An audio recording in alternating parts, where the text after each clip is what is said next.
বন্যায় পানিতে ভেসে যাচ্ছে আমাদের প্রিয় বাংলাদেশের মানুষ। হঠাৎ করে ফারাক্কা নদী বাঁধ ছেড়ে দেয়, আর কুমিল্লা, নোয়াখালী এমন ফেনী বন্যার পানিতে ভাসতেছে। আর আমার স্ক্রিনে ভিডিওগুলো লক্ষ্য করুন, কি পরিমাণ বাংলাদেশের মানুষ এখন ভয়াবহ একটা অবস্থান করছে। গাইস, আমার স্ক্রিনে ভিডিওগুলো দেখুন।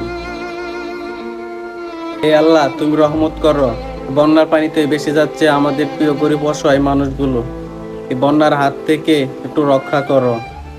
আর আমার স্ক্রিনে যে ভিডিওগুলো দেখতেছেন, ভয়াবহ একটি অবস্থা। গরু, ছাগল, হাঁস, মুরগি সব বন্যার পানিতে ভেসে যাচ্ছে। আল্লাহ, তুমি একটু রহমত করো।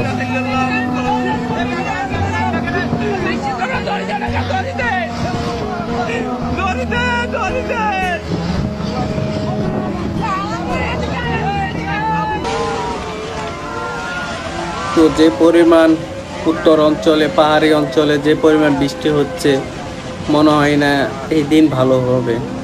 তো আল্লাহর কাছে দোয়া করি দিন তাড়াতাড়ি ভালো হয়ে যাক।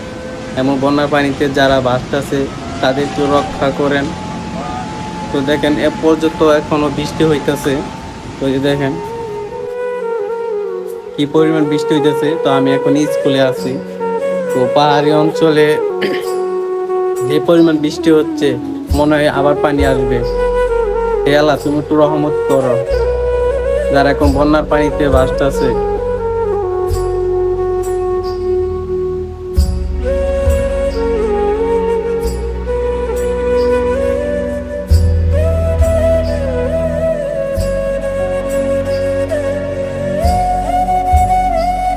তো এসব দেখে এখন নিজেরও কান্না আসতেছে।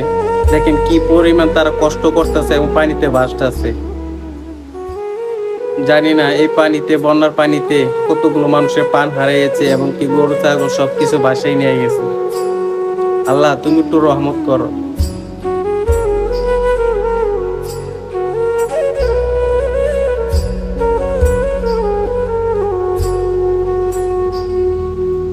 আর যে পরিমাণ বৃষ্টি হইতেছে, না জানি আর কি হয়।